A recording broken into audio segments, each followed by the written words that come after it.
La farmacocinética estudia el paso de la droga a través del organismo en función del tiempo y la dosis. Esto se resume en LADME: liberación, absorción, distribución, metabolismo y excreción. Para la absorción del fármaco libre tiene que haber un cumplimiento con los mecanismos de absorción, que es prácticamente pasar por la membrana semipermeable y de la membrana semipermeable hacia la sangre. Tiene que tener biodisponibilidad. La biodisponibilidad en esa cantidad absorbida sobre la cantidad administrada por 100. Esa es la fórmula. La administración por vía intravenosa alcanza el 100%. La absorción depende de la vía de administración, ionización y liposolubilidad. La absorción gastrointestinal es por difusión pasiva y las variables de estas pueden ser pH, presencia o ausencia de alimentos, motilidad. Y la difusión, que es pues prácticamente el vehículo de este es la sangre, que tiene un pH de 7.4, un pH gástrico de 1 o 2, yeyunal de entre 5 y 6, y el intestino grueso entre aproximadamente 8. Las drogas con pH ácido se mantienen en estómago en estado no ionizado y en la primera porción del intestino delgado, como por ejemplo la aspirina. Las bases absorben mejor en el intestino. Las tetraciclinas forman quelatos con el calcio de la leche, disminuyendo en sí un 50% de la absorción. La hidrocloratiazida, hidralazida, propanol y el carbomol prácticamente sube la absorción con la leche. La hidrólisis y reducción son las reacciones de la metabolización de la microflora intestinal. ¿Qué influye en la absorción de los fármacos inyectados? Los mismos factores fisicoquímicos y fisiológicos que influyen en la absorción gastrointestinal. ¿Qué es importante para permitir el pasaje del fármaco a la circulación sistémica? Perfusión vascular. ¿Qué fármacos se pueden administrar por vía respiratoria? Los vapores líquidos volátiles y gases anestéticos. ¿A qué se debe el acceso a la circulación por vía respiratoria? Superficie de absorción de los alvéolos y gran vascularización del sistema. Factores que modifican la absorción podría ser su solubilidad, por ejemplo. Es más rápida cuando está en una solución acuosa y menos oleosa y menos aún en forma sólida. A mayor concentración, mayor absorción. A mayor circulación, mayor absorción. A mayor superficie, mayor absorción. ¿Qué pasa cuando el fármaco ya sufrió la absorción e ingresa a la sangre y plasma sanguíneo? Bueno, esta se liga a proteína en parte y el resto circula en forma libre.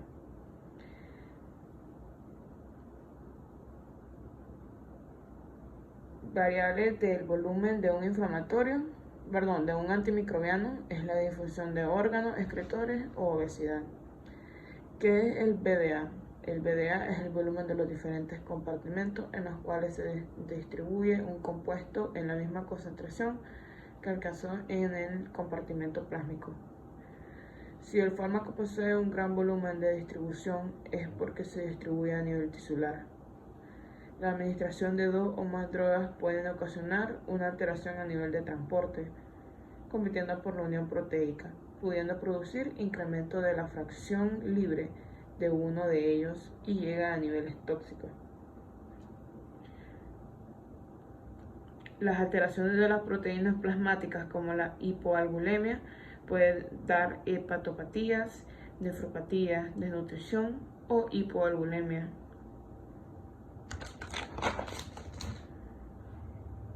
Tenemos el metabolismo, que tiene dos fases, fase 1 y fase 2. La fase 1 es la oxidación, reducción, hidrólisis, descarboxilación e hidroxilación. Fase 2 es la conjugación, ácido glucurónico, ácido sulfúrico, ácido acético y glutamino. El fármaco se convierte en metabolito hasta que está inactivo. El fármaco al principio es liposoluble, no polar y activo. Metabolismo es más o menos polar y más o menos activo. Cuando está inactivo es polar y hidrosoluble, lo que permite la salida de este. Las reacciones no sintéticas son la fase 1 y las reacciones sintéticas conjugadas son la fase 2. Las vías y mecanismos de excreción son la renal, biliar fecal, la de pulmón, láctea, entre otras, que está la saliva, difusión simple de fármacos no ionizados, sudor, lágrimas, pelos. Las drogas son excretadas en forma inalterada, o sea, en moléculas de la fracción libre, o como metabolitos activos inactivos. El riñón es el principal órgano excretor del fármaco. Los mecanismos de excreción del riñón son la ultrafiltración, secreción por los túbulos y reabsorción tubular.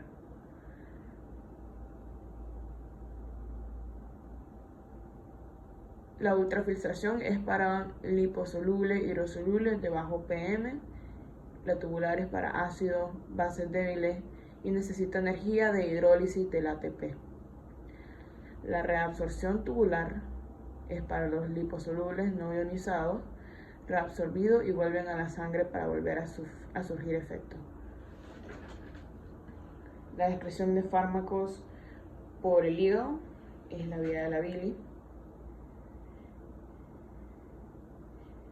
La bioequivalencia es el mismo principio pero distinto origen, misma biodisponibilidad.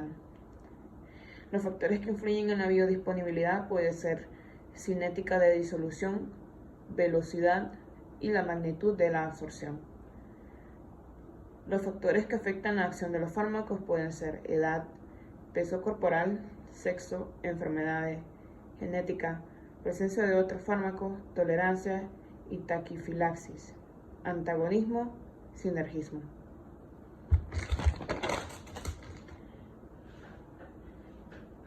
Por la vía intravenosa se ingiere el 100%, intramuscular entre el 75 y el 100%, subcutánea 75-100%, oral 5-100%, rectal 30-100%, inhalación 5-100%, transdérmica 80-100%.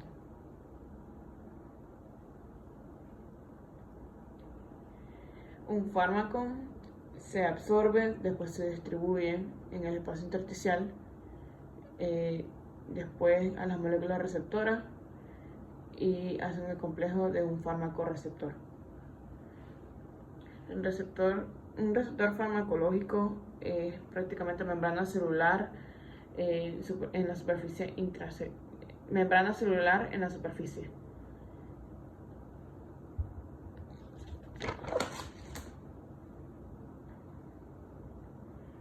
Los receptores asociados a la proteína G, no dimerización del R para transducir señal.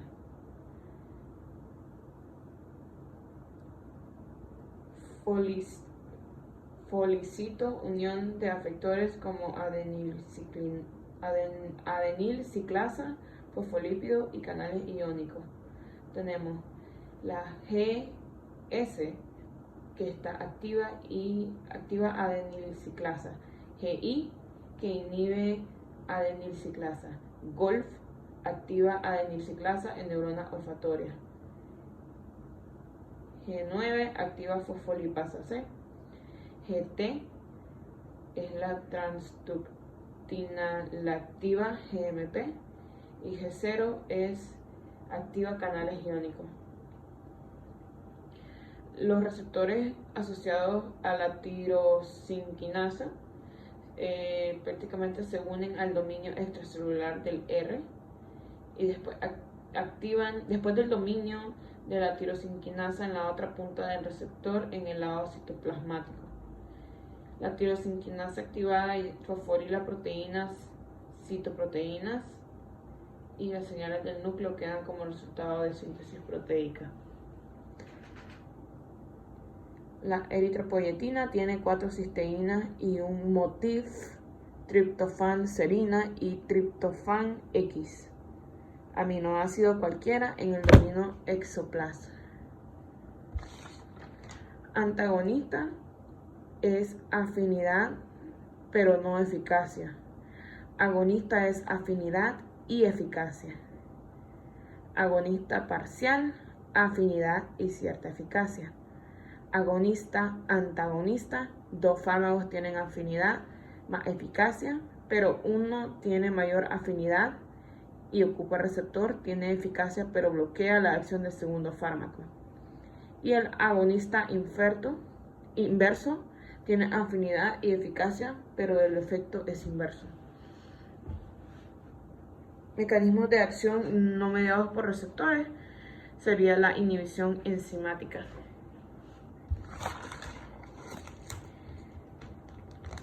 La clasificación de las penicilinas son las penicilinas G y B. La G trata meningococos, trata gonorrea y trata sífilis. La penicilina B, infecciones menores. Las penicilinas resistentes a la B-lactamasa son la meticilina, nafcilina, esoxazoli, y estas 3 son penicilinas sistémicas estables al pH ácido. Entonces, ¿cómo trata infecciones por pseudomonas fuera del tracto urinario? Penicilina y aminoglucósidos o fluoroquinilona. La cefalosporina tiene un mecanismo de acción similar a la penicilina, que es prácticamente impedir la síntesis de pared celular bacteriana e inhibe la transpeptidación. Tenemos cefalosporina de primera y segunda generación. Las de primera generación son recomendadas para una neumonía o infección respiratoria. Son efectivas contra cepas de E. coli y no se usan en meningitis. Las de segunda generación son de mayor actividad que las de primera generación. Estas son para las contra gram negativas y gram positivas. No se puede usar en contra de las pseudomonas. Los anticonceptivos orales reducen el efecto de la cefalosporina. Las contradicciones de la cefalosporina son la diabetes, alergia, fenilcetonuria, lactancia y embarazo. Mecanismo de acción del cloranfenicol es inhibe síntesis proteica y difusión facilitada y cataliza la formación de enlaces peptídicos. La biodisponibilidad del cloranfenicol es del 50%, que es el síndrome gris neonatal, es la intoxicación por inmadurez del sistema metabólico hepático que aumenta excesivos niveles de cloranfenicol en sangre. La biodisponibilidad de la quinolona es entre el 50 y el 85%. Su excreción es tubular. La vía de administración de la quinolona es oral y endovenosa. Las quinolonas son bactericidas útiles en infecciones gram negativas y las de primera generación en infecciones del tracto urinario. ¿Cómo se llaman las enzimas que inhiben a los aminoglucósidos? Son enzimas modificadoras de aminoglucósidos. ¿En qué especies de bacterias se han encontrado? Se han encontrado la aminoglucósidos en los estafilococos, estreptococos y enterobacterias.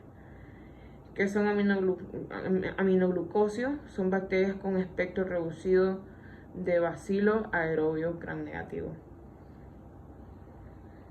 Los aminoglucósidos no se metabolizan, la vía es intravenosa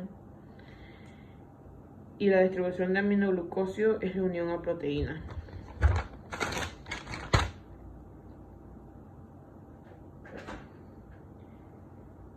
El mecanismo de resistencia más común de la penicilina es la producción de beta-lactamasa. La absorción de penicilina vía oral puede bajar por alimento. La titraciclina más ácido clavulánico puede tratar neumonía, piel de diabético y infecciones del tracto urinario. La piperacilina más la tazobactam puede tratar pseudomonas gram negativas y E. coli.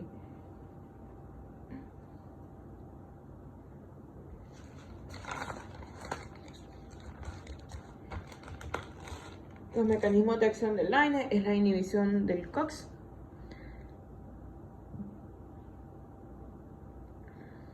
Los AINE se dividen en ácidos y no ácidos. Su clasificación. Entre los ácidos tenemos los salicilatos, que son ácidos acetilsalicílicos, acéticos, como el diclofenaco, propiónico, ibuprofeno, enólico, oxicams, antranílico, que es ácido mefenámico, el nicotínico, que es el clonixinato de lisina. Tenemos los no ácidos, que son los sulfoanilidas, por ejemplo la nimesulida, las alcanonas como la nabumetona y paraminofenoles, que es el acetaminofén. La toxicidad pues puede causar daños gastrointestinales y daños renales, como por ejemplo en gastrointestinales, erosiones, hemorragia, perforación, renales, cirrosis, insuficiencia renal, incluso puede causar insuficiencia cardíaca.